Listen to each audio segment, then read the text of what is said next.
সে অনেক দিন আগের কথা। একটি গভীর জঙ্গলে বাস করত একটি ছাগল। তার একটি ছোট্ট ছানা আছে, নাম লালু। লালু দেখতে খুবই সুন্দর, তাই তার মা আদর করে নাম রেখেছে লালু। লালু ছিল খুবই বুদ্ধিমান। একদিন সকালবেলা লালু তার মাকে বলছে, মা, আমি আজ তোমার সাথে ঘাস খেতে যাব। হ্যাঁ বাবা, তুমি ঘাস খেতে আমার সাথে অবশ্যই যাবে, কিন্তু তুমি আগে বড় হও, তারপরে আমার সাথে ঘাস খেতে যাবে। মা, আমি এখন অনেক বড় হয়ে গেছি, আমি তোমার সাথে আজই যাব ঘাস খেতে। না বাবা লক্ষ্মী সোনা, তুমি যে অনেক ছোট, তুমি আরো বড় হবে, অনেক বড়। তখন আর তোমার আমার সাথে ঘাস খেতে যেতে হবে না, তুমি একা একা গিয়েই ঘাস খেতে পারবে।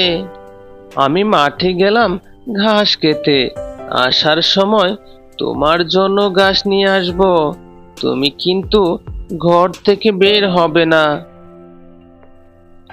এইসব কথা বলে লালুর মা ঘর থেকে বের হয়ে মাঠের দিকে চলল। ওহ, প্রতিবারে মা আমাকে একা একা ঘরে রেখে যায়। আমার যে ঘরে একা একা থাকতে একদম ভালো লাগে না। যাই, মা আসার আগে একটু বন থেকে ঘুরে আসি। এইসব কথা বলে লালু সে ঘর থেকে বের হয়ে বনের ভিতরে ঢুকে গেল। লালু হাঁটতে হাঁটতে সে অনেক দূর চলে যায়, গিয়ে দেখতে পেল একটি নদীর ধারে অনেক বড় একটা কি যেন শুয়ে আছে। লালু দেখে তো অবাক হয়ে যায়, আর তখন সে বলতে লাগলো, এটা এটা আমি কি দেখছি? এটা তো দেখছি অনেক বড়, সে মনে হয় দাঁড়াতে পারছে না। কাছে যাই, গিয়ে জিজ্ঞেস করি। তারপর লালু কুমিরের কাছে গেল, গিয়ে কুমিরকে বলছে, কি হয়েছে তোমার? তুমি এভাবে এখানে পড়ে আছো কেন? তুমি কি দাঁড়াতে পারছো না? তোমার কি কোনো সাহায্য লাগবে? এটা তো দেখছি একটা ছাগল ছানা, সে মনে হয় আমাকে দেখে চিনতে পারছে না আমি যে কুমির। না না, আমার কোনো সাহায্য লাগবে না, আমি নদী থেকে উপরে উঠে এসেছি একটু রোদ পোহানোর জন্য। কিন্তু তুমি এই গভীর জঙ্গলে একা একা কি করছো? আর বলো না, প্রতিদিন মা আমাকে ঘরে রেখে চলে যায়। আমার একা একা ঘরে থাকতে একদম ভালো লাগে না, তাই একটু বের হয়েছি এই বনটা ঘুরে দেখার জন্য। তোমার তো দেখছি অনেক সাহস। তুমি জানো এই বনে অনেক হিংস্র প্রাণী আছে, তোমাকে দেখলেই তো তারা আস্তই গিলে খেয়ে ফেলবে। হ্যাঁ জানি, মার মুখে আমি এইসব কথা অনেক শুনেছি, কিন্তু তুমি আমাকে এত কিছু জিজ্ঞেস করছো। কি নাম তোমার? আমি হচ্ছি কুমির। এই জলে আমার বসবাস, মাঝে মধ্যে ডাঙায় উঠে একটু রোদ পোহাই।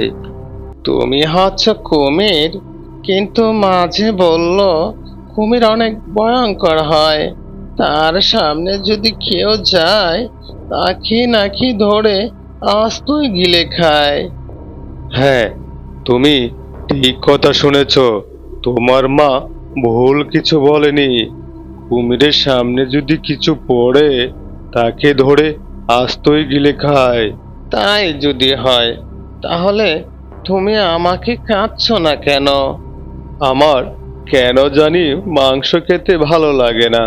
এই যে নদীটা দেখতে পাচ্ছ, এই নদীতে প্রচুর মাছ আছে, আমি মাছকেই পেট ভরতে পারি, তাই ডাঙার কোনো কিছুই আমি খাই না। তাহলে তুমি তো খুবই ভালো, তুমি কি আমার বন্ধু হবে?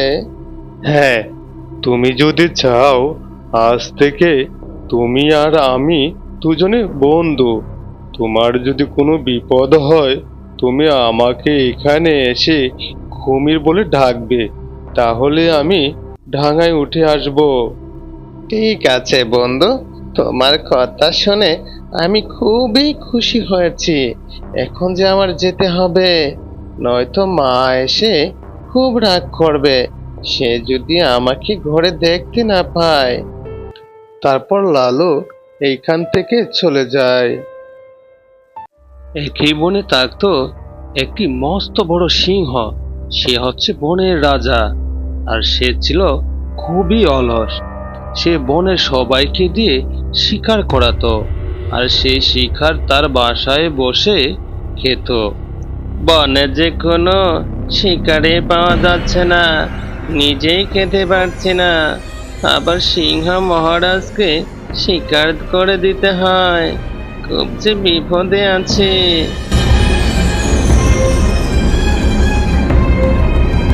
ওই যে একটা ছাগল দেখতে পাচ্ছি, কিন্তু ছাগলের শিং যে খুব বড় বড়। যদি আমাকে একটা গুঁতা দেয় তাহলে তো আমি ওইখানে পেট ফোটা হয়ে মরে যাব। সিংহ মহারাজকে খবরটা দিতে হবে। এই ছাগলটা যদি শিকার করে তাহলে আমিও খেতে পারবো।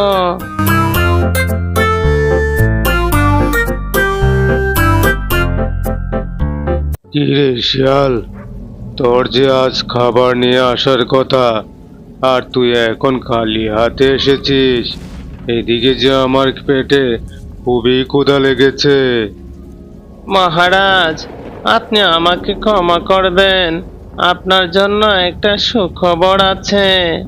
আমি এই মাত্র মাঠে একটা ছাগল দেখে আসছি। ছাগলটাও দেখতে খুবই নাদোষ নদোষ। আপনি যদি এটা স্বীকার করেন তাহলে এক সপ্তাহ ঘরে বসে বসে খেতে পারবেন। তাই নাকি শিয়াল? তাহলে জলদি করে চল, আমার পেটে খুবই ক্ষুধা লেগেছে। গিয়ে দেখতে পেল ছাগল মাঠে ঘাস খাচ্ছে। সিংহ তখন পিছন দিক থেকে গিয়ে ছাগলের উপরে ঝাঁপিয়ে পড়ল। তখনই ছাগলটা মারা যায়, আর সিংহ ছাগলটাকে টানতে টানতে সে নিয়ে চলে যায়। এইসব একটি কবুতর গাছের ঢালে বসে সব দেখতে পায়। এদিকে লালুর খুব চিন্তা হচ্ছে। সন্ধ্যা হয়ে এলো, কিন্তু তার মা আসছে না। কি হলো, মা যে এখনো আসছে না? মা তো কখনোই এত দেরি করে না, আজ কেন দেরি হচ্ছে? মায়ের কোনো বিপদ হয়নি তো? সন্ধ্যা হয়ে আসছে, আমি যে কোথাও এখন বের হতেও পারবো না। সকাল হলে আমি মাকে খুঁজতে বের হব। সকাল হলো, লালু সে বনের ভিতরে তার মাকে খুঁজতে বের হলো, কিন্তু সে সারা বন খুঁজে বেড়াচ্ছে, তার মাকে কোথাও পেল না।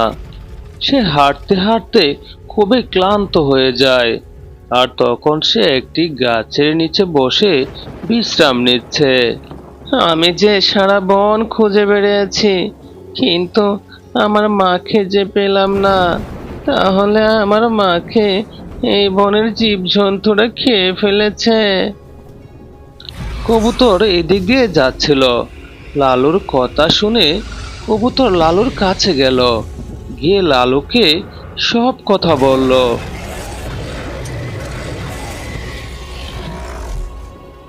এটার প্রতিশোধ আমি নিবই। সে রাজা আর যেই হোক, আমি তাকে কখনো ক্ষমা করব না। আমার মাকে খেয়েছে, এটার প্রতিশোধ আমি নিবই নিব। যাই, কুমির বন্ধু বলেছিল কোনো দরকার হলে তার কাছে যেতে, আমি তার এখন সাহায্য নিব। তারপর লালু কুমিরের কাছে গেল, নদীর পাড়ে গিয়ে কুমিরকে ডাকতে শুরু করলো।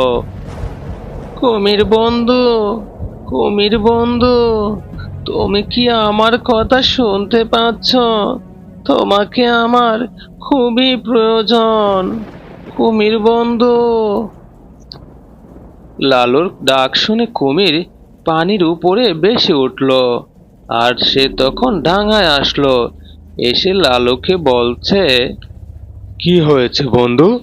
তুমি আমাকে এভাবে ডাকছো কেন? কুমির বন্ধু, আমার মাকে এই বনের সিংহ রাজা খেয়ে ফেলেছে। আমার যে এটার প্রতিশোধ নিতে হবে। অবশ্যই তুমি তার প্রতিশোধ নেবে, কিন্তু তুমি যে অনেক ছোট, তুমি তো পারবে না। তুমি আমার কথা শোনো, তুমি সিংহর কাছে যাবে। তুমি যেভাবে হোক সিংহকে ওই নদীর কাছে নিয়ে আসো, বাকিটা আমি বুঝবো। তারপর লালু সে সিংহর কাছে যেতে লাগলো। যেতে যেতে সে চিন্তা করলো, কুমির বন্ধু যে বলেছে তাকে ওই নদীর কাছে নিয়ে যেতে, কিন্তু আমি সিংহকে নদীর কাছে কিভাবে নিব? মাথায় তো কোনো বুদ্ধি আসছে না। আমাকে আরো একটু গভীর চিন্তা করতে হবে।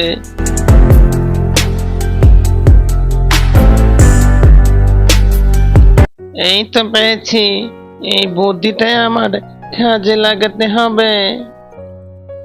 তারপর লালু সিংহর কাছে গেল। সিংহকে মিথ্যা কথা বলে নদীর কাছে নিয়ে যায়। আর তখনই কুমির সিংহকে ধরে সে নদীতে নেমে যায়।